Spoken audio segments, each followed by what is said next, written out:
Hello दोस्तों, स्वागत है एक बार पुनः आप सभी का हमारे अपने YouTube channel C coaching classes पर।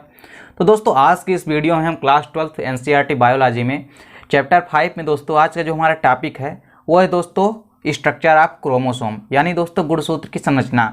तो देखिए दोस्तों, गुणसूत्रों की संरचना में यहाँ पे देखिए दोस्तों, हमको गुणसूत्रों की संरचना में कई सारे पार्ट दिखाई देते हैं या कई सारे भाग होते हैं। तो दोस्तों इस गुणसूत्र की संरचना में देखिए दोस्तों, हम सभी भागों को एक एक तरफ से पढ़ते हैं। तो आइए दोस्तों, जो हमारा पहला भाग है इसका देखिए दोस्तों, जो हमारा पहला भाग है गुणसूत्र में वो है दोस्तों क्रोमोनिमेटा।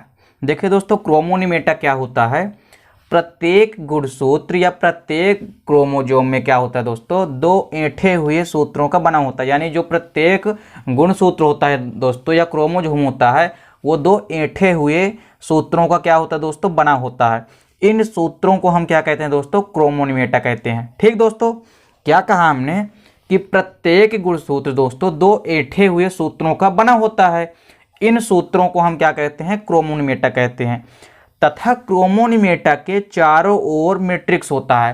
क्रोमोनिमेटा के चारों ओर का जो भाग होता है दोस्तों वो क्या कहलाता है, मैट्रिक्स कहलाता है।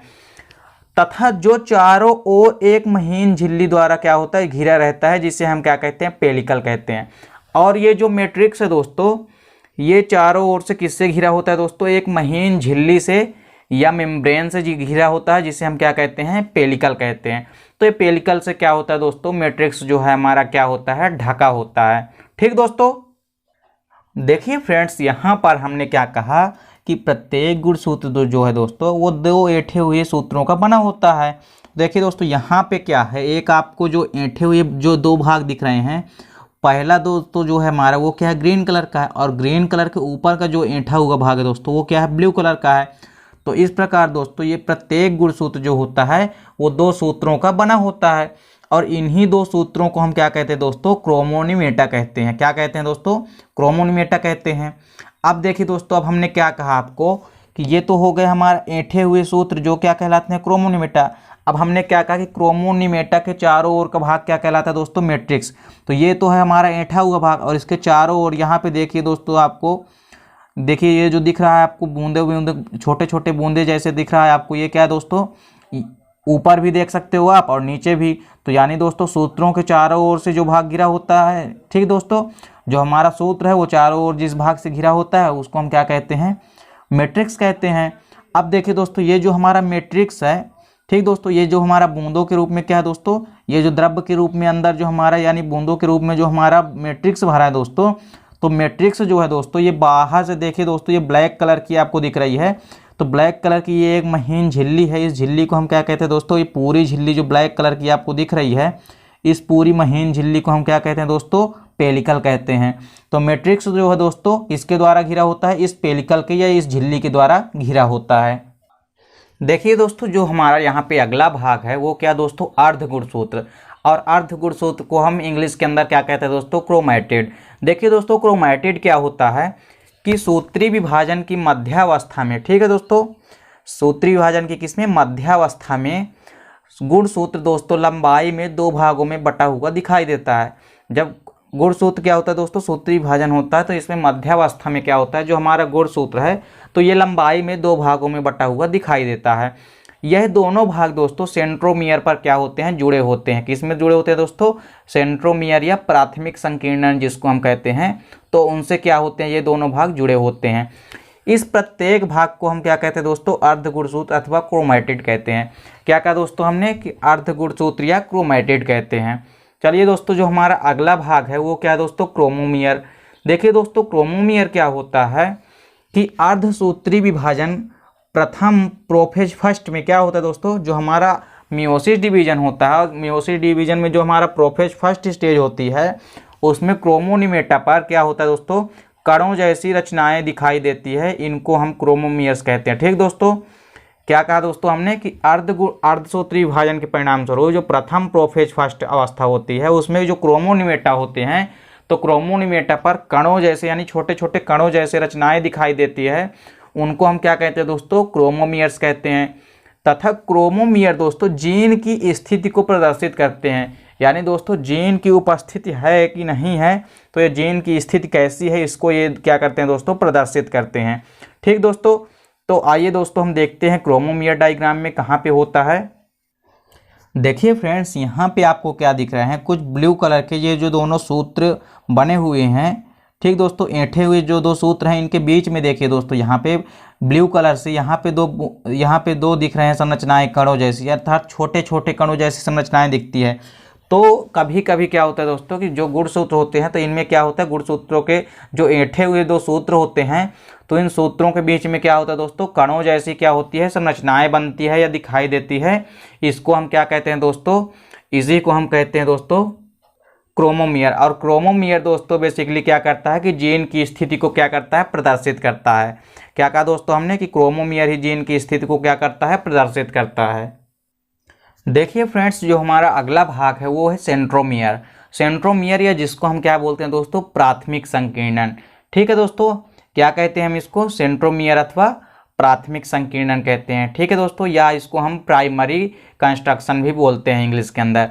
देखिए दोस्तों, बेसिकली जो हमारा सेंट्रोमियर है यह क्या होता है, सूत्री विभाजन की मेटाफेज व एनाफेज अवस्था में क्या होता है दोस्तों, जो सूत्री विभाजन है तो इसकी मेटाफेज व एनाफेज स्टेट में क्या होता है, जो हमारा गुणसूत्र है दोस्तों उसमें एक संकीर्णन दिखाई देता है, यानी दोस्तों एक गुहा जैसी संरचना दिखाई देती है, अर्थात जो हमारा गुणसूत्र वहाँ पे धंसा हुआ थोड़ा दिखाई देता है।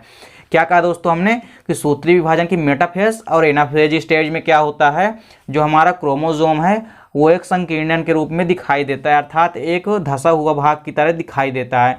और इसी धंसे हुए भाग को हम क्या कहते हैं दोस्तों, सेंट्रोमियर या प्राथमिक संकीर्णन कहते हैं, या दोस्तों इंग्लिश के अंदर इसको हम प्राइमरी कंस्ट्रक्शन भी बोलते हैं। ठीक दोस्तों, अब देखिए दोस्तों, यह गुणसूत्रों को दो भुजाओं में बांटता है। बेसिकली दोस्तों जो सेंट्रोमियर का काम होता है वो क्या होता है दोस्तों, जो हमारे क्रोमोसोम होते हैं तो उसको दो भागों में या दो पालियों में ये डिवाइड करता है या बांटता है। ठीक दोस्तों, दो भुजाओं में बांटता है। अब चलिए दोस्तों यहाँ पे हम डायग्राम में देखते हैं। देखिए दोस्तों, इस गुणसूत्र में क्या होता है, आगे चल के दोस्तों यहाँ पे क्या होता है कि गुणसूत्र में एक संकीर्णन दिखाई देता है। ठीक है दोस्तों, अर्थात क्या होता है कि सूत्री विभाजन की जो मेटाफेज व एनाफेज अवस्था आती है तो उसमें यहाँ पे क्या होता है दोस्तों कि एक गुहा जैसी है धंसे हुए भाग दिखाई देते हैं। तो इसी पहले धंसे हुए भाग को हम क्या कहते हैं दोस्तों, इसी धंसे हुए भाग को हम क्या कहते हैं दोस्तों, सेंट्रोमियर कहते हैं या प्राथमिक संकीर्णन कहते हैं। ठीक दोस्तों, और इसको इंग्लिश में हम प्राइमरी कंस्ट्रक्शन भी बोलते हैं। ठीक दोस्तों, तो दोस्तों ये या तो आपको समझ में आ गया होगा सेंट्रोमियर क्या होता है। ठीक दोस्तों, और सेंट्रोमियर क्या करता है दोस्तों कि जो हमारा गुणसूत्र है, तो देखिए दोस्तों यहाँ पे जब धंसा हुआ भाग बन गया है तो यहाँ पे हमको दो भागों में, यानी गुणसूत्र की हमको दो भुजा दिखाई दे रही है अलग से। एक भुजा तो इधर की हो गई और ये धंसे हुए भाग के इधर की भुजा एक हमको दिखाई दे दी। ठीक दोस्तों, तो इस प्रकार से बेसिकली जो हमारा सेंट्रोमियर है दोस्तों, तो सेंट्रोमियर या प्राथमिक संकीर्णन में क्या होता है कि धंसे हुए भाग होते हैं, इन्हीं को हम सेंट्रोमियर या प्राथमिक संकीर्णन कहते हैं। अब देखिए दोस्तों जो हमारा अगला भाग है, अब देखिए दोस्तों जो हमारा दूसरा यहाँ पे संकीर्णन है, तो आगे का भाग क्या होता है दोस्तों, सेकेंडरी कंस्ट्रक्शन या द्वितीयक संकीर्णन। तो देखिए दोस्तों द्वितीयक संकीर्णन क्या होता है कि कुछ गुणसूत्रों में दोस्तों जो प्राथमिक संकीर्णन है, तो प्राथमिक संकीर्णन के अतिरिक्त लंबी भुजा में एक दूसरा संकीर्णन पाया जाता है। ठीक दोस्तों, जिसे हम द्वितीयक संकीर्णन कहते हैं। यानी दोस्तों जो हमारी गुणसूत्र की लंबी भुजा है तो उसमें आगे की ओर क्या होता है, एक और जो है संकीर्णन पाया जाता है, यानी एक और धंसा हुआ भाग पाया जाता है, जिसको हम क्या कहते हैं दोस्तों, सेकेंडरी कंस्ट्रक्शन या द्वितीयक संकीर्णन कहते हैं। ठीक दोस्तों, क्या कहते हैं उसको हम, द्वितीयक संकीर्णन या सेकेंडरी कंस्ट्रक्शन कहते हैं। देखिए दोस्तों द्वितीयक संकीर्णन के आगे का भाग क्या कहलाता है, सेटेलाइट कहलाता है। क्या कहा दोस्तों हमने कि जो हमारा द्वितीयक संकीर्णन है या सेकेंडरी कंस्ट्रक्शन होता है, तो इसके आगे का जो भाग होता है दोस्तों वो क्या कहलाता है, सेटेलाइट कहलाता है। क्या कहलाता है दोस्तों, सेटेलाइट कहलाता है। देखिए दोस्तों क्या कहा हमने कि ये जो लंबी गुणसूत्र की संरचना है दोस्तों, तो इसमें क्या होता है कि आगे की ओर, यानी यहाँ पे तो हमारा प्राथमिक संकीर्णन था या सेंट्रोमियर, इसके आगे क्या होता है, गुणसूत्र में ही दोस्तों आगे भी क्या होता है, एक संकीर्णन पाया जाता है, यानी धंसा हुआ भाग होता है, जिसको हम क्या कहते हैं, द्वितीयक संकीर्णन। ठीक दोस्तों, या इसको हम इंग्लिश में सेकेंडरी कंस्ट्रक्शन बोलते हैं। अब देखिए दोस्तों हमने क्या कहा कि जो हमारा द्वितीयक संकीर्णन है, तो द्वितीयक संकीर्णन के जो आगे का भाग होता है, यानी ये जो गोलाकार भाग होता है दोस्तों, ये क्या कहलाता है, ये क्या कहलाता है, सेटेलाइट कहलाता है। ठीक दोस्तों, तो द्वितीयक संकीर्णन के आगे का भाग क्या कहलाता है दोस्तों, सेटेलाइट कहलाता है। ठीक दोस्तों, तो इस प्रकार से देखिए दोस्तों यहाँ पे 5 पॉइंट हो गए हमारे। अब देखिए जो हमारा अगला पॉइंट है दोस्तों, देखिए फ्रेंड्स, यहाँ पे जो हमारा आखिरी और लास्ट पॉइंट है वो क्या है, टीलोमियर। देखिए दोस्तों, गुणसूत्रों के अंतिम सिरे क्या कहलाते हैं, टीलोमियर कहलाते हैं। यानी दोस्तों जो गुणसूत्र के यदि दोनों सिरों की हम बात करें तो जो अंतिम वाला भाग होगा यानी जो अंतिम सिरा है वो क्या कहलाता है दोस्तों, टीलोमियर कहलाता है। यहाँ पे देखिए फ्रेंड्स, जो गुणसूत्र है तो गुणसूत्र तो हमारा हो गया पूरा। अब गुणसूत्र का जो हमारा क्या कहा दोस्तों हमने कि अंतिम सिरा, यानी इधर का भी सिरा और इधर का भी जो अंतिम सिरा होता है ये क्या कहलाते हैं दोस्तों, ये टीलोमियर कहलाते हैं। तो देखिए इधर का भी जो किनारे का सिरा है ये क्या कहलाता है दोस्तों, टीलोमियर, और इधर का भी जो भाग है किनारे का ये क्या कहलाता है, टीलोमियर कहलाता है। तो इस प्रकार से दोस्तों आपको समझ में आ गया होगा। ठीक है दोस्तों, तो यहाँ पे दोस्तों हमने गुणसूत्र की संरचना आपको क्लियर करवा दी। दोस्तों पेपर में कभी कभी पूछा जाता है कि यूकेरियोटिक गुणसूत्र की संरचना को समझाइए या गुणसूत्र की संरचना को समझाइए। तो दोस्तों ऐसा नहीं है कि हमने इसको गुणसूत्र को सीधी संरचना में बना के दिखाया है, तो आप इसको ऐसे बना सकते हैं या आप इसको भी आकार का भी बना सकते हैं, कोई दिक्कत नहीं है दोस्तों। ठीक है दोस्तों, ये आपको ज़्यादा सिंपल पड़ेगा और ज़्यादा ईजी पड़ेगा। ठीक है दोस्तों, तो ये वीडियो आपको समझ में आ गई होगी। देखिए दोस्तों, पेपर में अक्सर पूछा जाता है कि यूकेरियोटिक गुणसूत्र की संरचना बताइए। ठीक दोस्तों, तो दोस्तों इसको आपको अच्छे से तैयार कर लेना तथा इसके सभी भागों को आपको अच्छे से देख लेना है। ठीक है दोस्तों, तो वीडियो यदि आपको अच्छी लगी हो तो एक लाइक करें और कमेंट करें, साथ ही साथ दोस्तों के बीच शेयर करें। मिलते हैं दोस्तों आपसे नेक्स्ट वीडियो में, तब तक के लिए जय हिंद, वंदे मातरम।